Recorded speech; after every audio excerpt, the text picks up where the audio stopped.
आज की कहानी में आपका स्वागत है। चलिए स्टार्ट करते हैं। पति का स्वभाव। मैं मोनिका हूँ और अभी अभी मेरी शादी हुई है। अच्छा घर और परिवार मिला है। राज नाम है मेरे पति का। पिता के यहाँ दो भाई हैं। छोटे भाई की अभी पढ़ाई चल रही है और इनकी एक अच्छी दुकान है जिसे यह पापा जी और मम्मी जी मिलकर संभालते हैं। अभी मेरी शादी को सिर्फ 10 ही दिन हुए हैं और मैं अपने आप को बहुत ही ज़्यादा खुशकिस्मत मानती हूँ क्योंकि मुझे बहुत ज़्यादा प्यार करने वाला पति जो नसीब हुआ है। और इससे ज़्यादा हमें क्या चाहिए। सास और ससुर तो पति से भी ज़्यादा अच्छे हैं। अभी अभी शादी हुई है तो ज़्यादातर घर पर ही रहते हैं मेरे पति और मुझे टाइम देते हैं। दुकान अभी भी पापा और मम्मी दोनों मिलकर ही संभाल रहे हैं। शादी को अब 1 महीना हो गया था। इनका अभी भी दुकान पर जाना वैसा शुरू नहीं हुआ था जैसा कि ये पहले रूटीन में जाया करते थे। ये बस कुछ देर के लिए वहाँ पर जाते और फिर वापस थोड़ी देर तक आ जाते थे।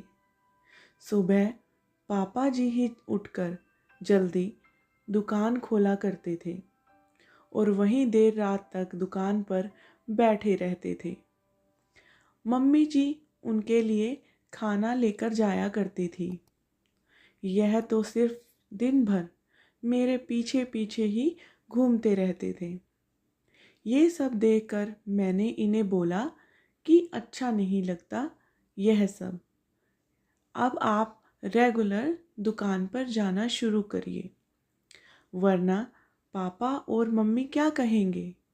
वो यही कहेंगे ना कि मैंने आपको अपने कंट्रोल में कर रखा है। उन्होंने बोला ऐसा कुछ नहीं होगा। ये सब बातें तुम मत सोचो।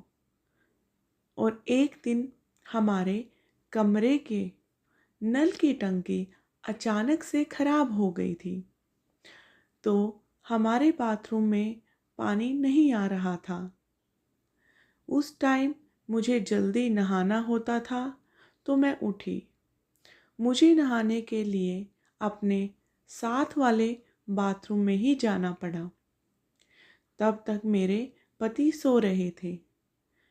मैं साथ वाले बाथरूम में जब नहाने गई तो मैंने कुछ आवाज़ सुनी और ये देखा कि कुछ ही सेकंड के बाद मेरे पति भी उठकर दरवाजे के बाहर तक आ ही गए हैं और बाहर से ही वो मुझे आवाज़ देते हैं और कहते हैं, रानी तुम अंदर हो? तो मैंने जवाब दिया, हाँ। अपने रूम में पानी नहीं आ रहा, इसीलिए मैं यहाँ पर बाहर वाले बाथरूम में आकर नहा रही हूँ। फिर जब तक मैं नहाकर वापस नहीं आई तब तक वो दरवाजे के बाहर खड़े ही मेरा इंतज़ार करते रहे। यह सब देखकर मुझे अच्छा भी लगता था। ऐसा वो रोज़ करने लगे। एक दिन वो बाथरूम में नहा रहे थे, घर पर कोई नहीं था, तब वहाँ एक कोरियर वाला आता है। कोई ना होने के कारण मैंने सोचा मैं रिसीव करने के लिए दरवाजे पर चली जाती हूँ। मैं अभी सिर्फ उससे बात ही कर रही थी कि यह सब सुनकर बाथरूम से टॉवल में ही भागकर मेरे पति बाहर आते हैं और कहते हैं कि तुम अंदर जाओ, और वो ज़ोर से बोलते हैं।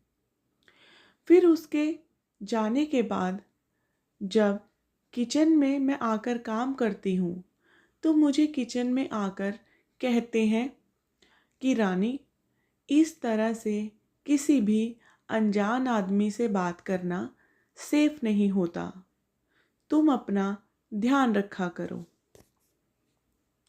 फिर इसके बाद मैंने कई बातें देखी जैसे कि हम जब भी बाहर जाते थे या खाना खाने जाते थे, तब वो मुझे इधर उधर कहीं भी नहीं देखने देते थे। और अगर मैं देख भी लूँ तो मुझे अजीब तरीके से घूरते थे।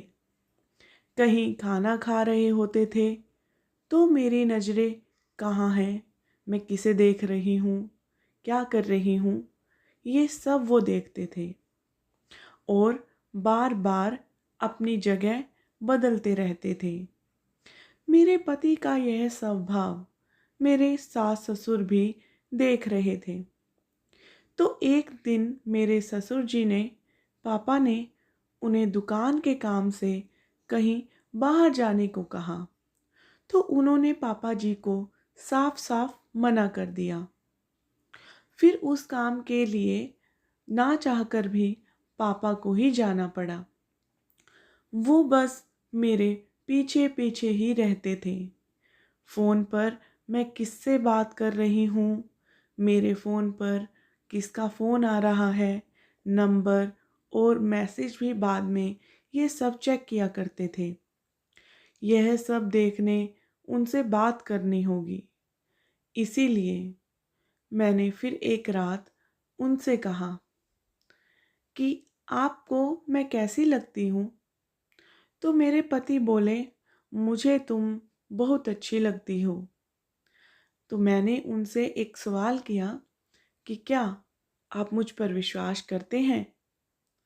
तो वो बोले, तुम ऐसा क्यों पूछ रही हो? क्या हुआ है? तो मैंने कहा कि आप यह जो भी कर रहे हैं, क्या आपको ये लगता है कि आप ठीक कर रहे हैं? और मुझे यह ठीक नहीं लगता।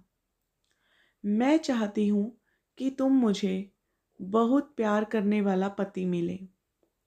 आप एकदम वैसे ही हैं जैसा मैं सोचा करती थी, लेकिन आप बहुत ज़्यादा पॉजेसिव हो। क्या आप मुझ पर शक करते हो? भरोसा नहीं करते हो क्या? तो उन्होंने बोला, क्यों आपको लगता है मैं आपका भरोसा तोड़ूंगी? वो बोले, नहीं, ऐसा कुछ नहीं है।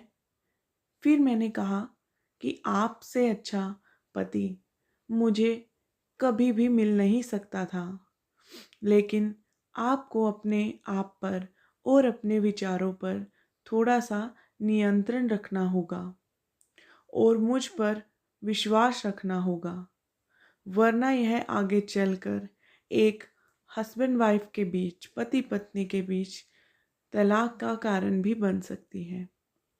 तो आपको ये कहानी कैसी लगी?